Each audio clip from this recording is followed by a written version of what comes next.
পূর্ব ঘোষণা অনুযায়ী ৬ দফা দাবিতে কেন্দ্রীয় শহীদ মিনারে অবস্থান কর্মসূচি পালন করছে চাকরিচ্যুত বিডিআর সদস্যরা। মঙ্গলবার সকাল থেকে তাদের এ কর্মসূচিতে যোগ দেন পরিবারের সদস্যরাও। চাকরিচ্যুত বিডিআর সদস্যদের পুনর্বহাল এবং কারাবন্দীদের মুক্তিসহ ৬ দফা দাবিতে এই কর্মসূচির আয়োজন করেছে বিডিআর কল্যাণ পরিষদ। আন্দোলনকারীরা জানান, পিলখানা হত্যাকাণ্ডে প্রহসনমূলক মামলায় নিরপরাধ জেল বন্দীদের মুক্তি দিতে হবে। অন্যায়ভাবে যাদের চাকরিচ্যুত করা হয়েছে তাদের সরকারি সব ধরনের ক্ষতিপূরণ সহ ৬ দফা দাবি অনতিবিলম্বে বাস্তবায়ন করতে হবে।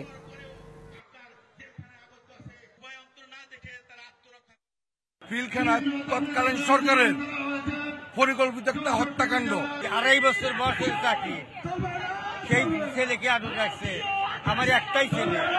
এটা একটা প্রহসনের বিচার আমরা আমাদের জন্য করলো, আমরা কিছুই পেলাম না। আমাদের দাবি আমাদের ন্যায্য চাকরি ফেরত দেওয়া হোক।